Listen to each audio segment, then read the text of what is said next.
Hey guys, Tammy here, and in this video we're going to talk about disagreements on school choice for the kids. Now, this is a disagreement I think that comes up very frequently for parents. I'm going to kind of give you some ideas on, how the court tries to prevent this issue. And then we're going to dive into, okay, what if you, in fact, are in disagreement and what's going to help you and what's not.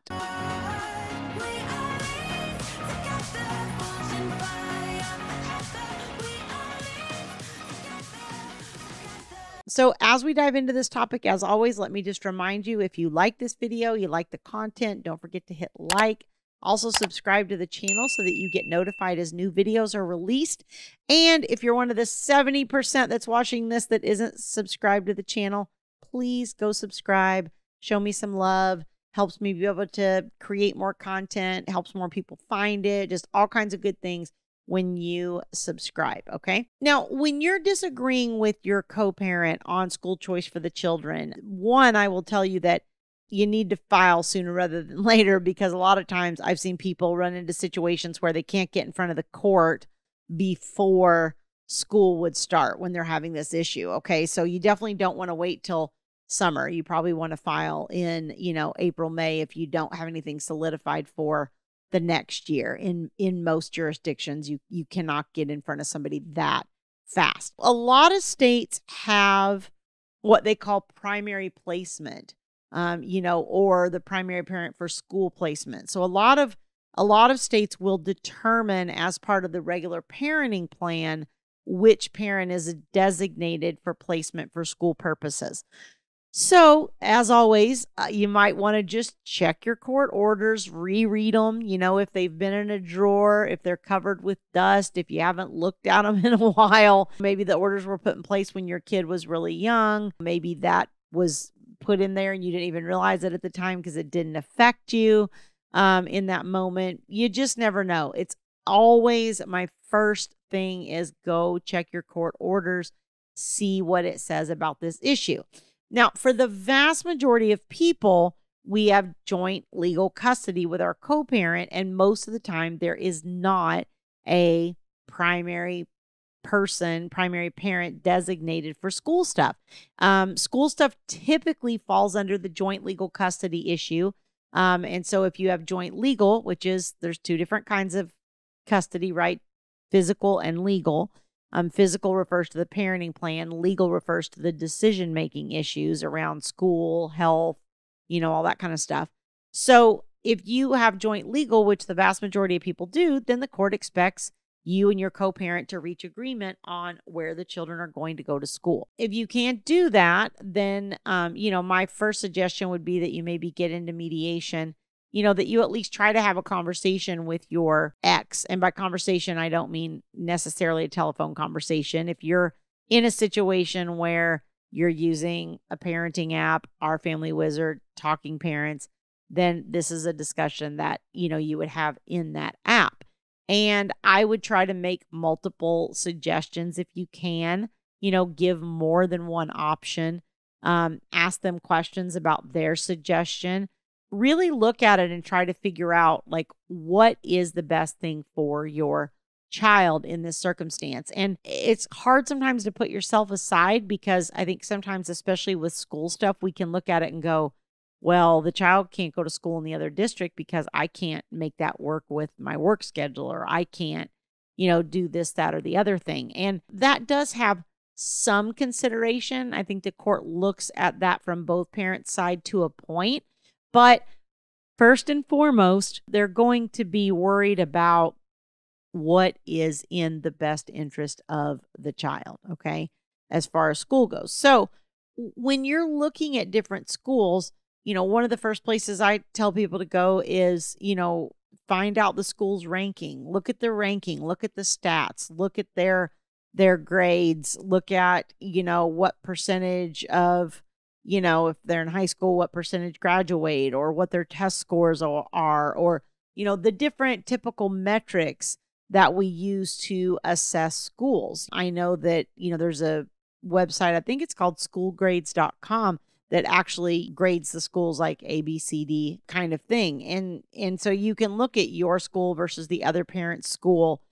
You want to consider things like, if your child needs an IEP, or you think may need an IEP, or has a diagnosis that, would potentially lend itself to an IEP, then, you need to consider that too. Not all schools offer that kind of thing. And so when we go in front of the court on these different issues, that's where they're going to start foundationally, is like, okay, well, what are the child's needs?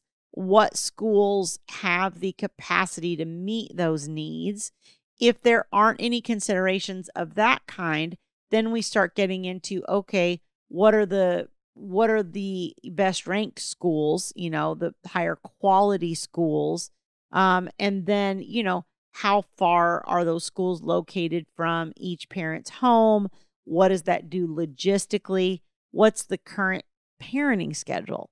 That's a factor too. I have a client right now where the client is, she's the primary, it's mom is my client in this case. And she's, the primary parent. She has like 70 to 80% of the parenting time.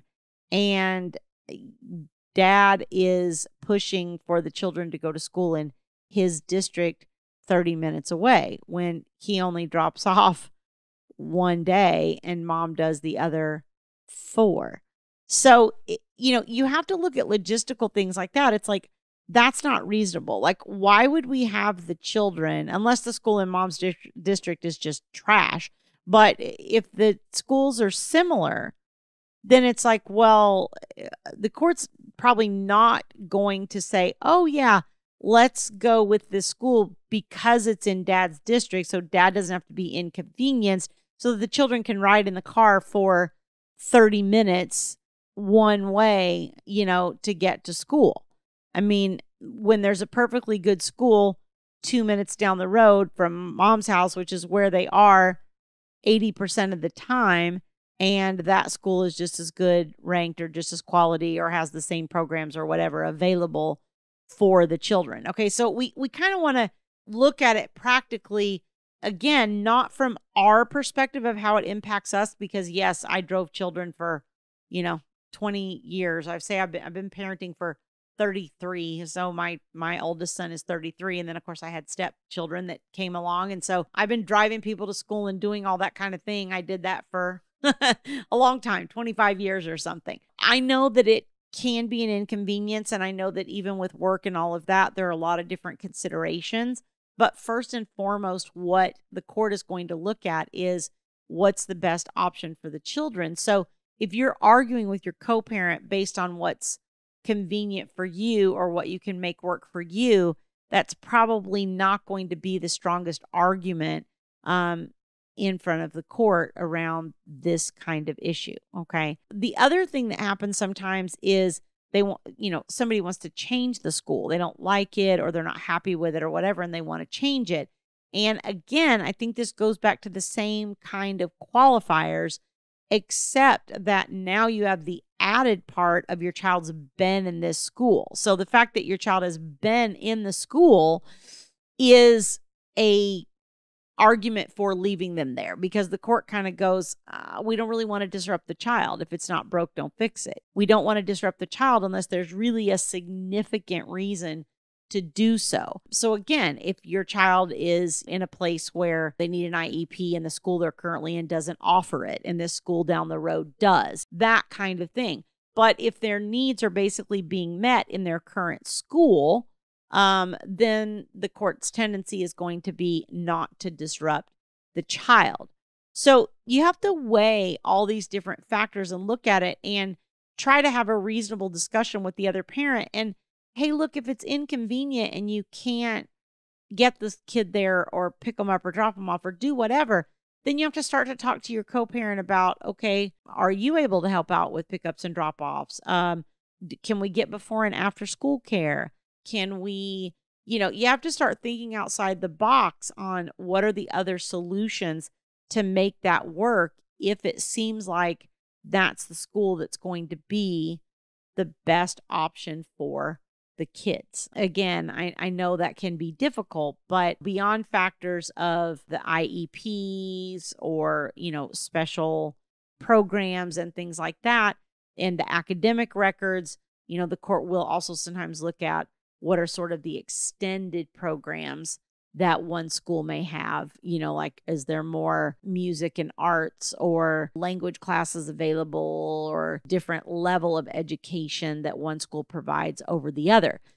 If you don't have those kinds of things, then again, they're going to look at the grades of the schools, the parenting schedule, the logistics of getting the child to and from school every day, and all that kind of thing. And, honestly, if it comes down to a toss-up of a coin, I think that that's a really difficult situation that can go either way. It's interesting because, Thomas and I actually had a school issue with his children, my stepchildren, in our case, and mom wanted to homeschool the oldest child when he went into kindergarten. And the court actually allowed her to do that and said, okay, which felt like a lose for us in court. But then the court said, but when the child starts school, he's going to go in your district, in our district, in dad's district, Thomas's district, for his schooling.